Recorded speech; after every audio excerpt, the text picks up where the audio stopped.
Selanjutnya roh orang kafir, roh orang zalim, roh pendurhaka mak, pendurhaka bapak, pemakan riba, pezina kesana kemari, roh para koruptor, roh para pencandu narkoba, barang-barang haram, roh orang-orang yang sering mempermainkan sholat, roh orang-orang yang masih suka menggunjing kesana kemari, menghibah kesana kemari, mengadu domba kesana kemari.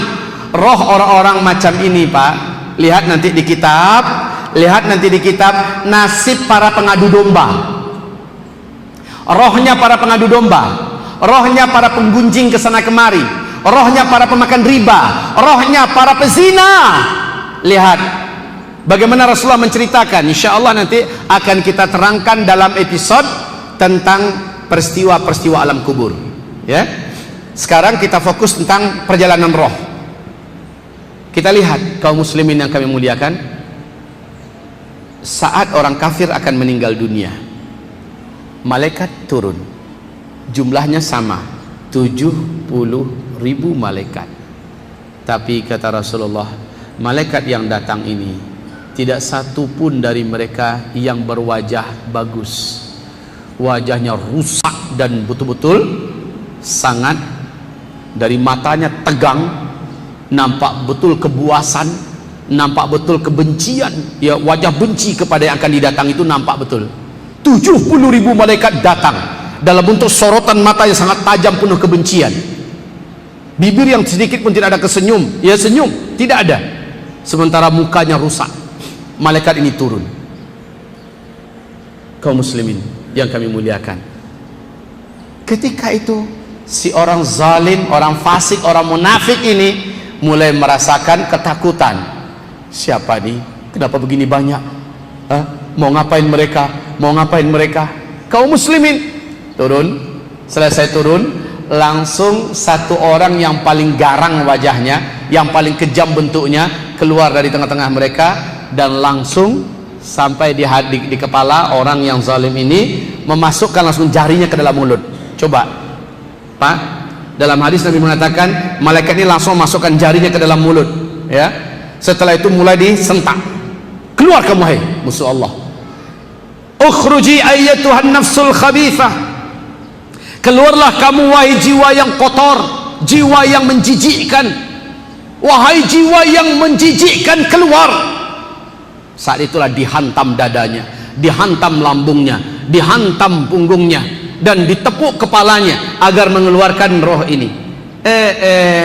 Pak, Bapak pernah nggak ngelihat atau ngerasain gimana dicakar kucing sementara kucingnya nggak mau melepaskan cakarannya? Sakit, Pak? Sakit.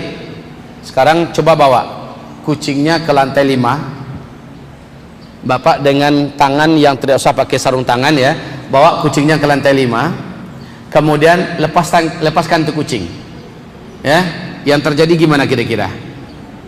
Kuku kucing itu kan segera masuk ke daging Bapak, betul tidak? Setelah itu Bapak paksakan juga melepaskannya ke bawah. Apa yang terjadi?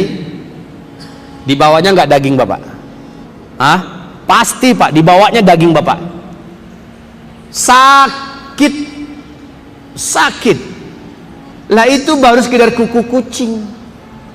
Yang kucing itu takut mau dilepaskan. Begitu juga dengan roh orang munafik, roh orang fasik, roh orang fajir, orang zalim juga takut lepas dari jasadnya ini. Sebab apa? Dia sudah dikasihkan lihat apa yang akan dihadapinya nanti. Pemandangan neraka yang di dalamnya ada sel penyiksaan. Di gerbang sel itu adalah atas nama dia Zulkifli. Siapa tadi? Fikri. Sama. Kata Rasulullah, tidak seorang pun di antara kamu hari ini melainkan namanya sudah disiapkan oleh Allah di dalam surga. Satu bangunan atas nama dia sudah disiapkan di dalam surga. Di waktu yang sama setiap kita juga sudah disiapkan oleh Allah tempatnya di dalam neraka atas nama dia. nama saya hari ini sudah tertulis dalam neraka, Pak. Nama saya di waktu yang sama juga sudah tertulis di dalam surga, sama-sama. Baik kaum muslimin yang kami muliakan, setelah itu keadaan semakin menakutkan.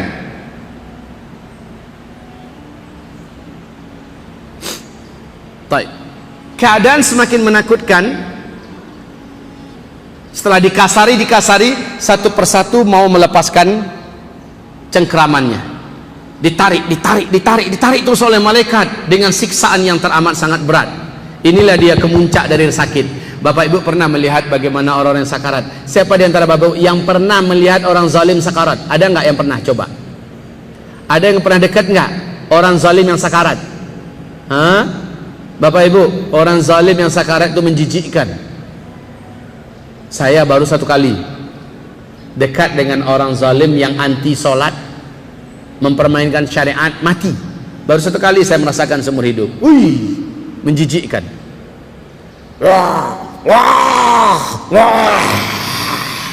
Ya Allah, ngerinya tuh sakarat, ngeri banget.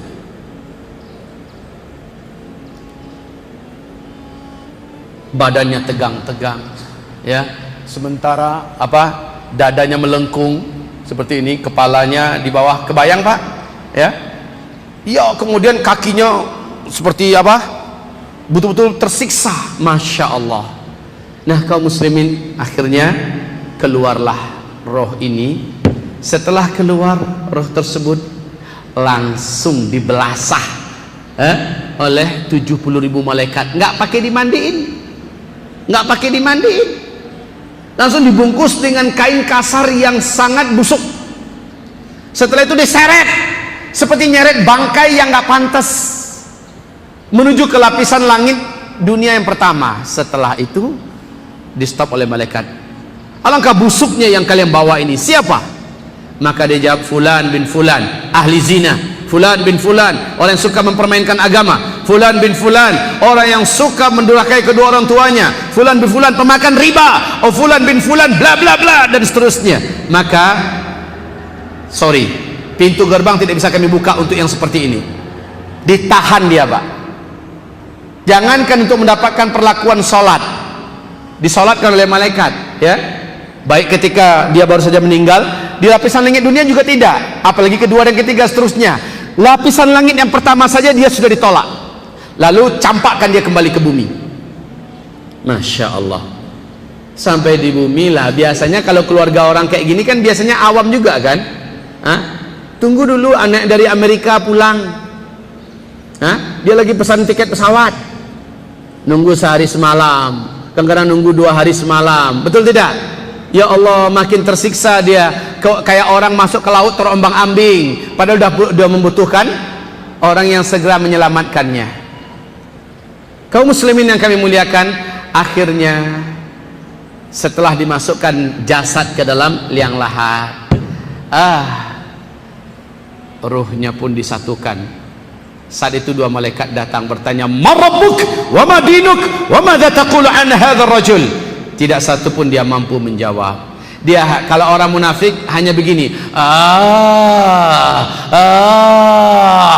ini hadis Pak ya Bu, hanya itu yang keluar dari mulutnya. Dia tidak mampu menjawab. Tetapi ketika ditanya, apakah pendapat engkau tentang laki-laki ini? Kalau orang munafik jawabnya begini, qala an-nas annahu kadza fa aqulu mithla ma yaqulun. Orang berkata dia itu adalah begini, saya katakan juga seperti itu. Hanya itu dia mampu jawab. Kemudian datang suara dari langit, ya, Allah Subhanahu wa taala mengutuk dan mencelanya dan berikan kepadanya jatah yang telah dijanjikan untuknya. Maka kaum muslimin, hamba-hamba Allah, lihat ke sebelah kanan. Nah, kalau ini orang kafir, orang zalim, sebelah kanan dulu disuruh lihat. Ketika dia lihat surga ada namanya, ingin loncat Pak, ingin lari. Ditanya malaikat, mau kemana? Situ katanya. Seharusnya itu yang telah dibuatkan oleh Allah, yang harusnya kamu isi. Tapi karena kamu memunggungi Allah, karena kamu membelakangi agama Allah, karena kamu memperturutkan hawa nafsu kamu, maka tempat ini telah di-close untuk kamu. Dia pun mulai lemas, Lihat ke sebelah kiri kamu. Setelah diperlihatkan, yang terlihat adalah pemandangan neraka, ada namanya, seperti yang dia lihat waktu dia akan sakarat. Maka ketakutannya makin jadi-jadi. Lalu apa kata malaikat? Jangan cemas, kamu baru akan masuk ke sana dan merasakan segala fasilitasnya yang ada di dalam setelah kiamat. Disitulah dia berdoa, Allahumma ajjilis sa'ah, Allahumma ajjilis sa'ah, Allahumma ajjilis sa'ah. Ya Allah, tundakanlah kiamat, lamakanlah kiamat. Karena dia takut langsung dimasukkan ke tempat yang dikasih lihat untuknya, bahwa dialah penghuninya. Terakhir Bapak Ibu, akhirnya orang ini diseret ke bawah. Diseret ke bawah, masuk ke, di sini namanya asfalas safilin.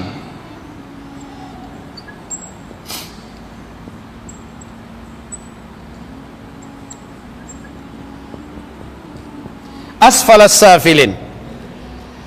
Dia digabungkan dengan ruh para durjana, penjahat-penjahat, kafir-kafir, munafik dan lain-lainnya, digabungkan dan disiksa.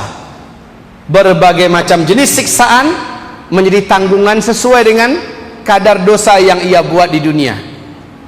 La haula wala quwata illa billah. Sampai kapan? Sampai kiamat, sambil nunggu kiamat disiksa. Bil ghuduwi wal asal. Dia disiksa pagi dan petang hari. Dia disiksa pagi dan petang hari.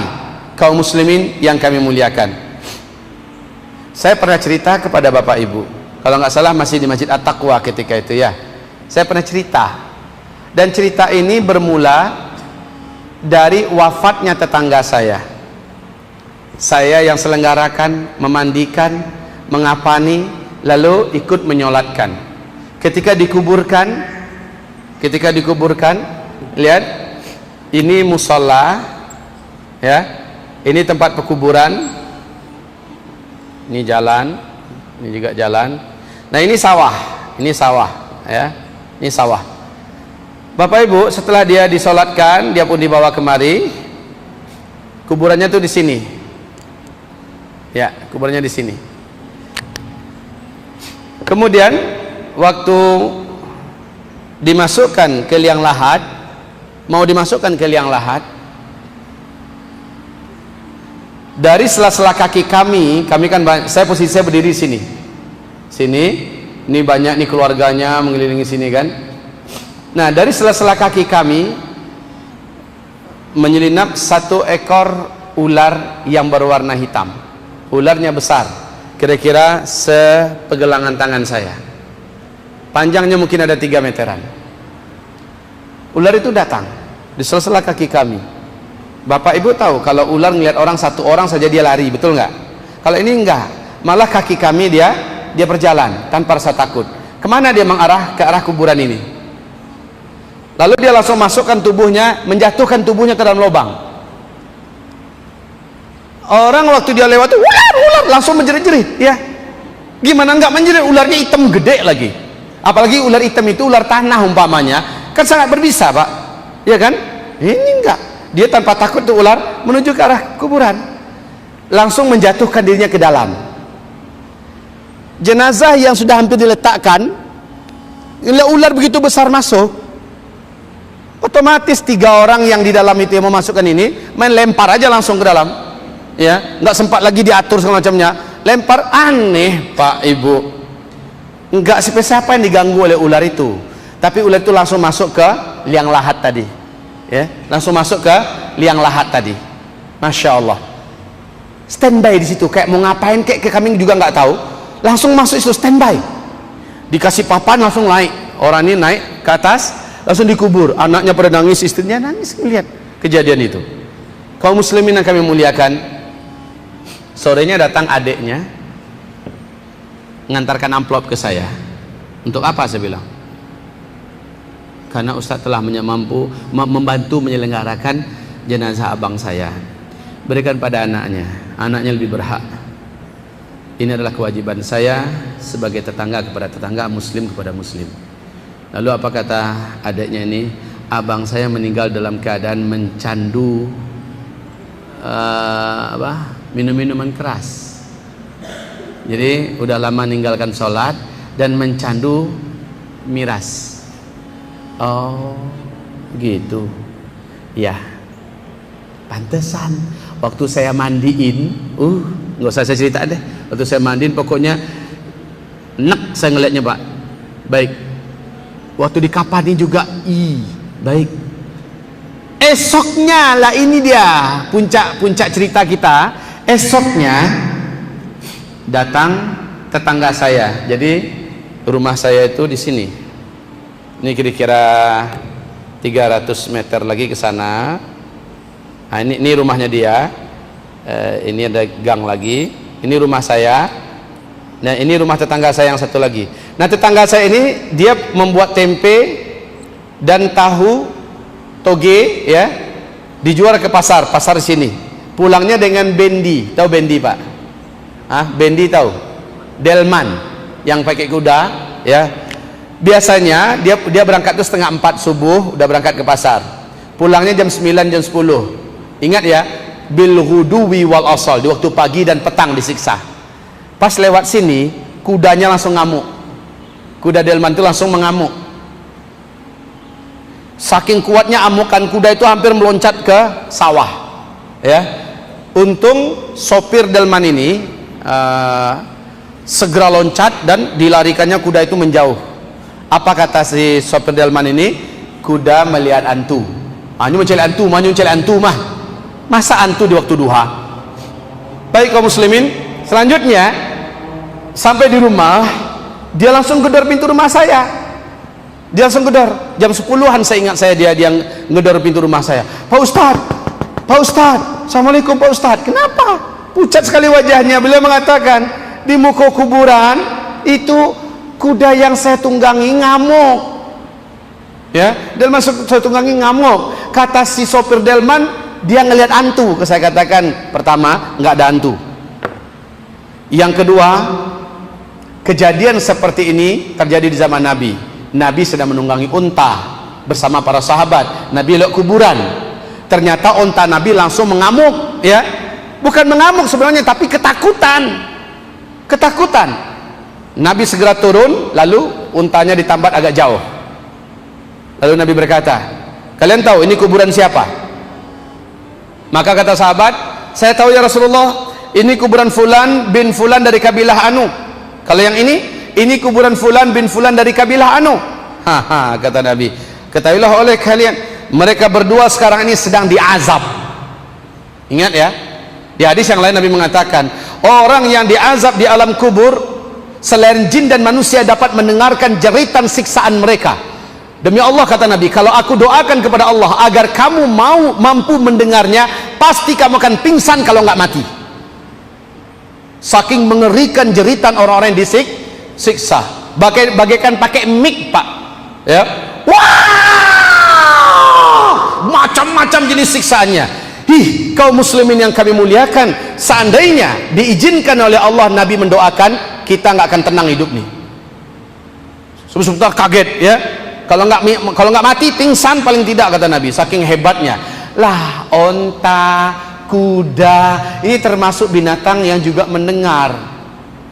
Baik kaum muslimin, lalu saya katakan, ya sebenarnya satu kampung ini tahu kok yang meninggal ini memang pencandu, ya, dah lama meninggalkan sholat dan udah lama cekek botol, mati dalam keadaan seperti itu. Man laqiyallah wa huwa mudminul khamri laqiyallah wa huwa alaihi ghadban. Siapa yang meninggal berjumpa dengan Allah sementara dia masih mencandu khamar, mencandu barang-barang haram itu, dia berjumpa dengan Allah sementara Allah murka kepadanya, Allah marah kepadanya. Baik Bapak Ibu yang kami muliakan, nah inilah dia tentang sakaratul maut dan perjalanan roh. Dia disiksa. Apa model siksaannya? Kenapa dia harus disiksa? Ya, semuanya akan menjadi kajian kita dalam pertemuan berikutnya biiznillahi ta'ala, sampai ketika kita membicarakan tentang padang mahsyar sesuai yang ada di sini. Coba Ibu lihat kembali. Jadi urutan kita baru sekarang selesai alam kubur. Besok ini pertemuan kita khusus alam kubur, ya. pembahasan kita berikutnya adalah alam kubur. Karena kitab sudah ada di tangan, tolong diawali dulu dengan membacanya. Insyaallah bahasanya mudah, ya, dalil-dalilnya jelas dan terang. Kemudian enak kalau diskusinya juga banyak hal-hal yang mungkin perlu dijelaskan tambahan, insyaallah bisa didiskusikan. Demikian dari kita sampai saat ini. Silahkan kalau ada tanya jawab, kita akan memberikan jawaban terhadap pertanyaan yang Bapak Ibu ajukan. Silahkan. Oh, sebentar. Sini ada yang masuk. Assalamualaikum warahmatullahi wabarakatuh. Ustaz, bisa tolong dijelaskan kembali posisi jenazah di liang lahat? Apakah wajahnya saja dihadapkan ke sana atau bagaimana seluruh tubuhnya? Lambung kanannya, ya, dadanya, perutnya menghadap ke arah kiblat, bukan hanya wajahnya saja. 2. Surga ada tingkatannya. Bila seseorang ditempatkan di tingkat terbawah surga, apakah itu untuk selamanya atau bisa naik tingkat lagi? Insyaallah dia bisa naik tingkat kalau ada orang di tingkat atas itu kenal dengan dia dan menolongnya, ya, bisa. Makanya perbanyak teman dari orang soleh. Orang soleh itu bisa menolong kita nanti pada hari kiamat, ya. Oke. Juga kalau seandainya ada keluarga kita yang ternyata keluarga itu masya Allah, ada yang hafiz Quran, ada yang ulama, ada yang syahid, semacamnya, ya, kebaikan mereka di dalam surga, minta agar ditingkatkan kepada pokoknya istri nih, istri di surga ke paling bawah, suami di surga pertengahan, ya, sama-sama dalam surga.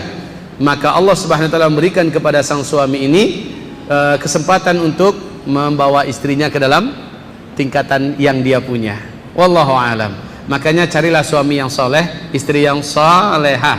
Baik.